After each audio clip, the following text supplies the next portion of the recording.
In the early 20th century, a quarry worker in eastern Utah struck something unusual. What he had uncovered was not just a bone, but part of an extraordinary fossil bed, a sandstone cliff crammed with the remains of Jurassic dinosaurs. This site would become the centerpiece of Dinosaur National Monument, famously called the Wall of Bones.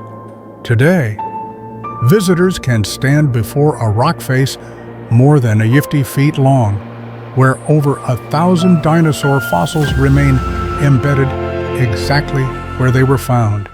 The site is overwhelming vertebrae, skulls, ribs, and claws, all jumbled together as if frozen mid-tumble in a prehistoric flood. For Americans over 40, the monument often evokes childhood road trips, family vacations, and a sense of national pride in natural heritage. But for paleontology, it represents something even greater, a window into the Morrison Formation, one of the richest dinosaur-bearing rock units on Earth.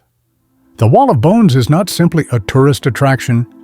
It is a scientific library written in stone, preserving both the grandeur and the tragedy of life 150 million years ago. Its discovery set the stage for decades of exploration, storytelling, and debate about how so many giants ended up entombed in a single cliff. To understand the monument, we must travel back to the late Jurassic. Around 150 million years ago, the region that is now Utah and Colorado looked very different. Instead of arid plateaus, it was a lush river floodplain fed by streams from the rising Rocky Mountains. Towering conifers and ferns grew along waterways.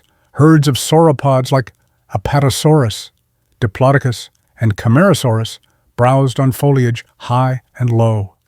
Stegosaurs with plated backs lumbered nearby, while predatory Allosaurus and Ceratosaurus stalked the margins. Crocodiles, turtles, and early mammals shared the ecosystem. This was the Morrison Formation, stretching across the American West, a land teeming with giants. Seasonal rains alternated with droughts, and floods often swept animals into river channels. When these rivers dried, skeletons accumulated in oxbow lakes and sandbars. Over millions of years, sediment buried them, creating bone-rich layers. The Wall of Bones is one such deposit, preserving a catastrophic event where dozens of dinosaurs were washed together. For paleontologists, it is both a treasure trove and a puzzle. Why so many individuals? And why here? For visitors, it offers an almost surreal encounter with deep time, standing in a hall where bones protrude like sculptures, telling the story of Jurassic America. The story of Dinosaur National Monument began in 1909 when Earl Douglas, a paleontologist from the Carnegie Museum in Pittsburgh, was exploring Utah. Guided by local reports of giant bones, he investigated a sandstone ridge near the town of Jensen. What he uncovered exceeded all expectations.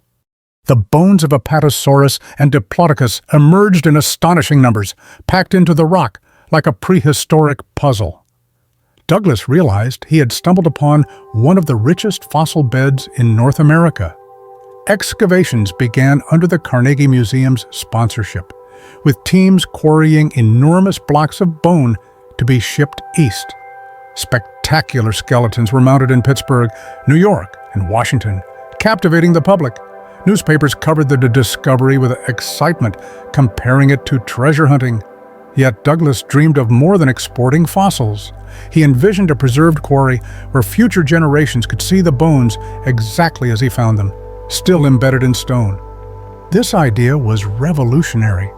At the time, most fossils were removed for display, leaving sites empty. Douglas argued that the quarry itself was the real museum. His vision eventually inspired the establishment of Dinosaur National Monument in 1915.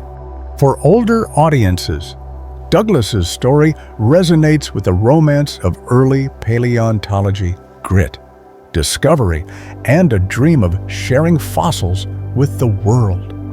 Walking into the quarry exhibit hall today, visitors are greeted by an overwhelming sight: a vertical cliff face studded with over 1,500 dinosaur fossils. Vertebrae stack like stone wheels. Rib cages curve from the rock, and massive skulls peer outward as if frozen mid-roar. Scientists have identified bones from at least 10 different species, including Stegosaurus, Apatosaurus, Diplodocus, Camarasaurus, Allosaurus, and Camarasaurus. The arrangement is chaotic, reflecting the violent forces that buried them. Some skeletons are nearly complete, while others are disarticulated, scattered by currents before burial. The density is astounding, up to 10 tons of bone per cubic yard in some sections. The wall is more than spectacle, it is data. Each bone reveals information about growth, disease, injury, and even bite marks from predators. Paleontologists can study how bones accumulated, whether from drought-driven mass deaths, flash floods, or long-term bone beds. For the public, the wall's power lies in immediacy.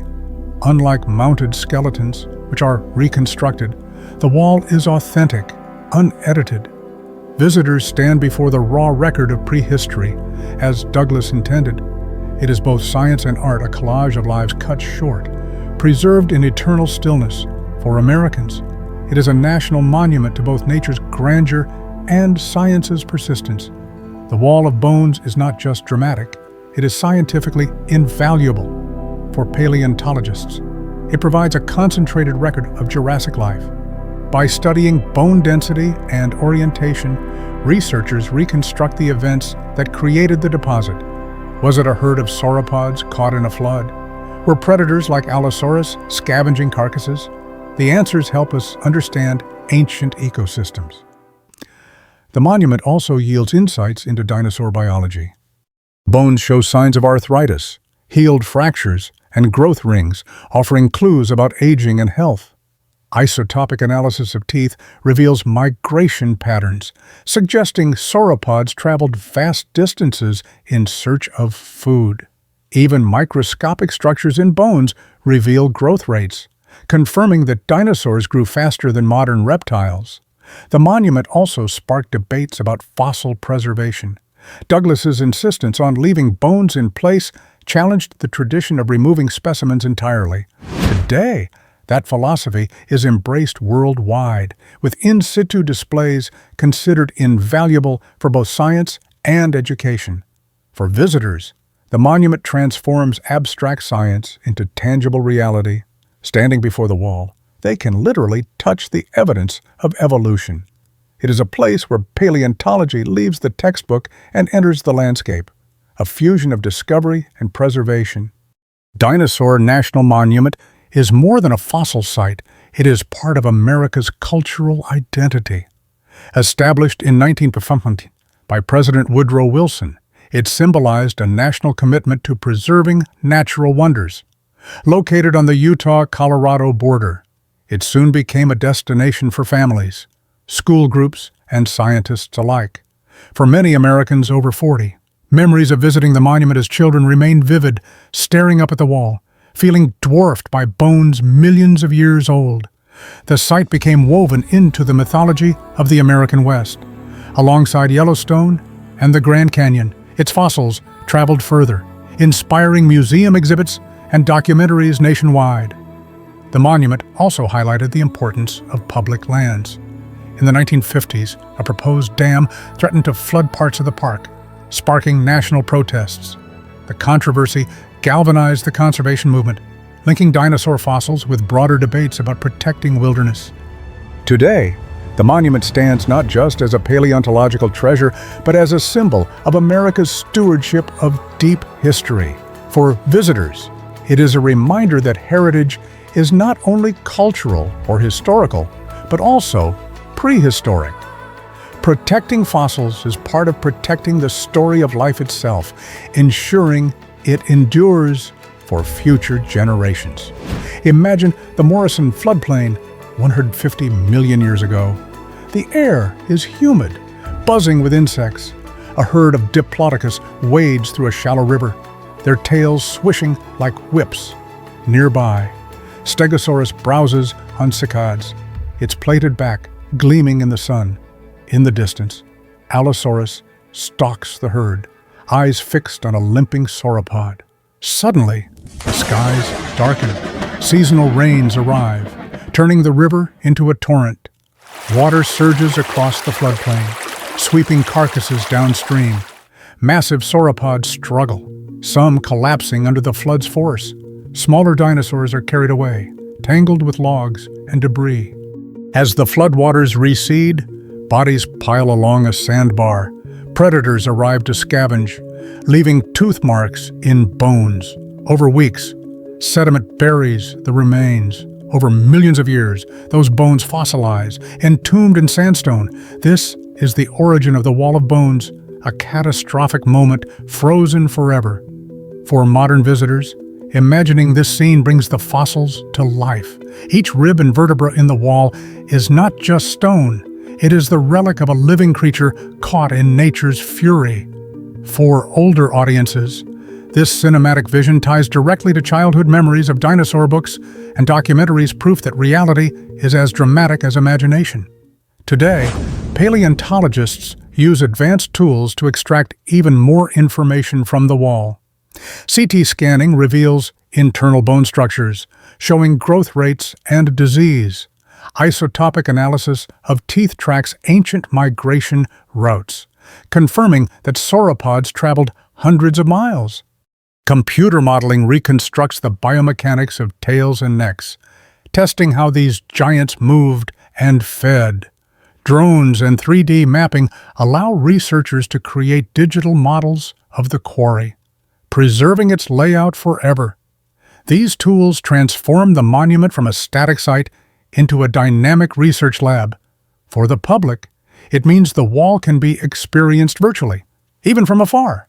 Interactive exhibits let visitors trace individual bones, follow their orientation, and see how skeletons fit together. Importantly, science continues to refine our understanding of how the wall formed. Was it a single catastrophic flood or repeated smaller events? Ongoing research suggests a complex history, with multiple floods contributing over time. For older audiences, the combination of timeless fossils and cutting-edge technology underscores a powerful truth: discovery is never finished. Even a century after Douglas uncovered the quarry, the Wall of Bones continues to surprise, its silent fossils yielding new stories with every analysis. Why does the Wall of Bones hold such power over the imagination? Partly, it is scale. To stand before a cliff studded with giant bones is to confront nature's immensity, but it is also story. The monument embodies themes Americans cherish: exploration, discovery, and preservation. For generations, it has been a rite of passage, a destination for family trips that spark lifelong fascination with dinosaurs. It appears in textbooks, documentaries, and even pop culture, shaping the way people visualize prehistoric life. For older viewers, the wall often recalls nostalgia, childhood vacations, Sinclair oil dinosaurs, or the thrill of visiting the Smithsonian and seeing bones firsthand. The monument also connects science with identity. It tells Americans that their land holds not only human history, but deep prehistory. Conservation battles of the 1950s gave the wall symbolic power, linking dinosaurs to debates about wilderness and public trust. Today, it remains a cultural landmark as much as a scientific one. Its impact extends beyond borders, drawing visitors worldwide. But for Americans especially, the Wall of Bones is a national treasure, a place where the deep past and national pride intersect, reminding us that discovery belongs to everyone. The legacy of Dinosaur National Monument is vast. Scientifically, it has yielded invaluable fossils, refining our knowledge of Jurassic ecosystems. Culturally, It has inspired millions, from schoolchildren to scientists.